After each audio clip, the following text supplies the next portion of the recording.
पापा के छूटे लाया सन डासन, मामी के छूटे लागो दिया।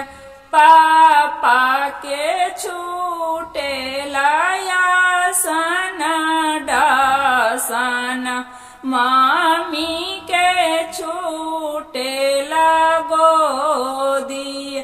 भैया के छूटे ला प्यार दुलरबा, भाभी करवे मोर बियाहवा।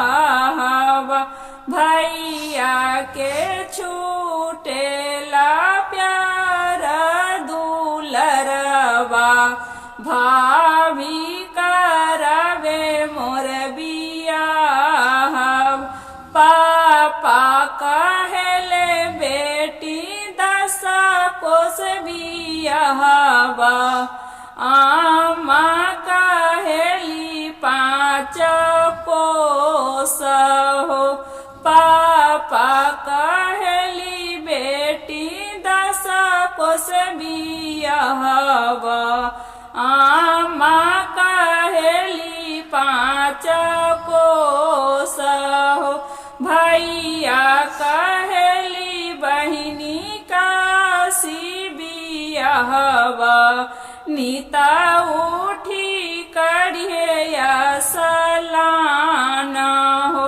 भैया कहली बहिनी काशी बियाहबो, नीता उठी करिए सलाना हो। भाभी कहली ननदो मोरन बियाहबो, नाही केहू आई नाही जाई हो। भाभी कहली ननदो मोरम बियाहबो, नाही केहू आई केहू जाई हो। किए तोहरे भाभी हो नुना चोर बनी, किए तेला देली ढरकाई हो। किए तोहरे भाभी हो नुना चोरवली, किए तेला देली ढरकाई हो। नहीं मोरी ननदो हो नुना चोरवलू, नाही तेल देलू ढरकाई हो। नहीं मोरी ननदो हो नुना चोरवलू, नाही तेल देलू ढरकाई हो।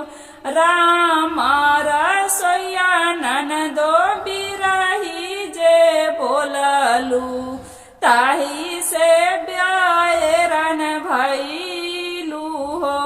रामा रसोया ननदो को बोलिया जे हूँ बोललू, ताही से बैरन भैलू हो।